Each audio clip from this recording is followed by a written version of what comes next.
Olá, queridos alunos da disciplina Filosofia da Religião.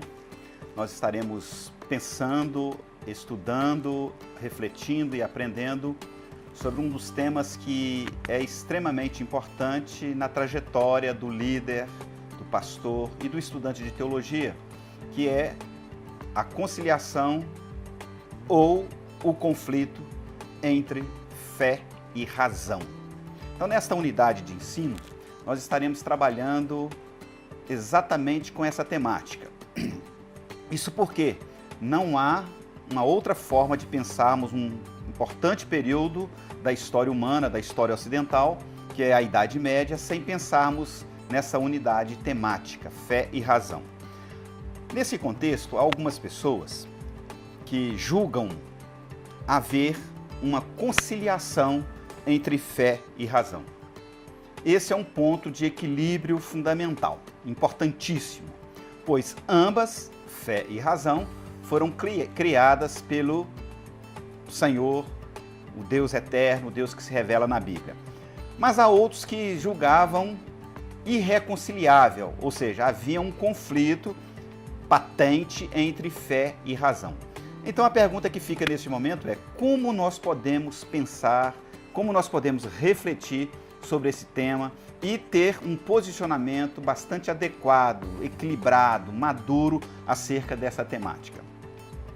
Há ainda, para a gente pensar um pouquinho mais, aqueles que afirmam uma convergência entre fé e razão. Mas é importante salientar que cada um desses temas, fé ou razão, tem uma particularidade, ou seja, a fé tem um objeto específico, tanto quanto a razão tem o seu objeto específico. Nós não podemos misturar os objetos. Isso significa o quê na prática? Que a fé trabalha com um pressuposto que vem da teologia, da revelação, da visão cristã da realidade. A razão, ela tem um outro pressuposto, ela vem de uma visão de mundo que insere a racionalidade humana, a construção de uma visão do mundo mais secular. Então a gente precisa pensar esses temas à luz desse contexto maior. Então, vamos considerar agora onde que esse conflito ou essa convergência se originou. A gente pode se reportar lá no início da Idade Média, especialmente com um teólogo, com um pensador que foi muito importante e que é um dos principais pensadores acerca desse tema, que é o famoso Agostinho de Hipona.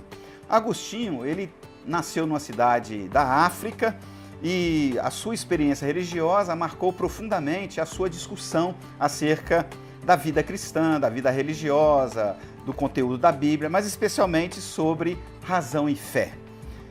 E ele trabalha especificamente por um viés filosófico essa relação. Então, o que Agostinho propõe? Ele propõe discutir razão e fé à luz do seu conhecimento, da sua vivência, e ele se pauta no pensador, no filósofo Platão.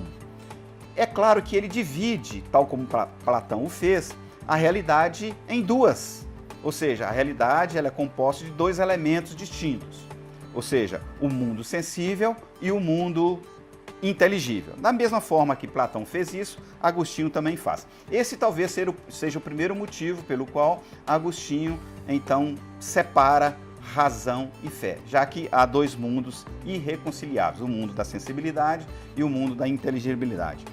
Agostinho, então, mostra que somente a fé prevalece. Então, a possibilidade para Agostinho maior é de um filosofar na fé.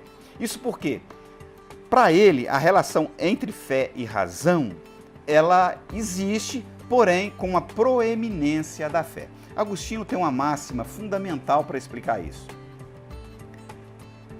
Crer para compreender. Ou seja, a crença, o elemento místico, o elemento da fé, ele vem antes e é a base para qualquer tipo de inserção do homem acerca do conhecimento. Para Agostinho, então, na prática, significa que a fé é o alicerce de todo e qualquer conhecimento. Por isso que ele fala claramente que a filosofia do mundo, ou seja, a razão, aquela que oferece a estrutura para que o homem pense, para que o homem conheça, é uma razão limitada. A fé por ser um elemento místico, divino, ela é ilimitada. Então, razão é uma sabedoria para Agostinho do mundo e se refere contrariamente a qualquer tipo de ensino religioso. Então, por isso que ele fala abertamente nos seus escritos, ele ensina isso: se não crerdes, jamais o homem, o ser humano, poderá entender. Então nós não podemos nos esquecer desse ponto. Crer para compreender é fundamental, é essencial em Agostinho. Mas a gente precisa pensar um pouquinho mais também acerca de Tomás de Aquino. Tomás de Aquino retoma depois a discussão agostiniana por um outro viés e ele então se pauta já numa perspectiva um pouco diferente. Por quê? Ele era um homem da academia e não um homem da igreja, era um homem da filosofia especificamente falando e não um homem da teologia propriamente dito. Agostinho, diferentemente de Tomás de Aquino, tem um pressuposto diferente. Para Agostinho, fé é a base de todo e qualquer conhecimento. Tomás de Aquino já não faz isso. Ele muda então a perspectiva. Ele se baseia na razão. Nesse sentido, o que a gente pode, então, categorizar aqui? O que a gente pode afirmar? Que Tomás de Aquino, sendo um pensador, um filósofo, mas também um teólogo, ele trabalha num período que nós chamamos de escolástica. A escolástica, ela se dá já quase no período de finalização da Idade Média. Então, devido à sua dedicação a esse estudo escolástico, Tomás de Aquino, se comprometeu com a igreja, mas fundamentalmente com a filosofia. E nesse ponto, ele não vê nenhum problema na conciliação, na convergência entre fé e razão, uma vez que ambas foram criadas pelo Deus eterno. Então, para Tomás de Aquino, diferentemente de Agostinho, que colocava o pressuposto da crença, da fé em primeiro lugar, Tomás de Aquino não o faz. Ele concebe como perfeitamente possível a conciliação entre fé e razão, não diminuindo, não menosprezando nenhum aspecto da razão. Então, para Tomás de Aquino, tanto a fé quanto a razão são importantes para o conhecimento do ser humano. Razão, especialmente, é fundamental para compreender as coisas relativas a este mundo. Crer para entender e entender para crer. Essa é a perspectiva tomista. Ou seja, Tomás de Aquino ele amplia a discussão acerca da relação entre fé e razão. Portanto, eu quero enfatizar aqui para encerrar a nossa unidade. Crer para entender e entender para crer é a possibilidade afirmativa de Tomás de Aquino, uma fórmula que ele encontrou para resolver aquilo que era considerado um conflito entre fé e razão.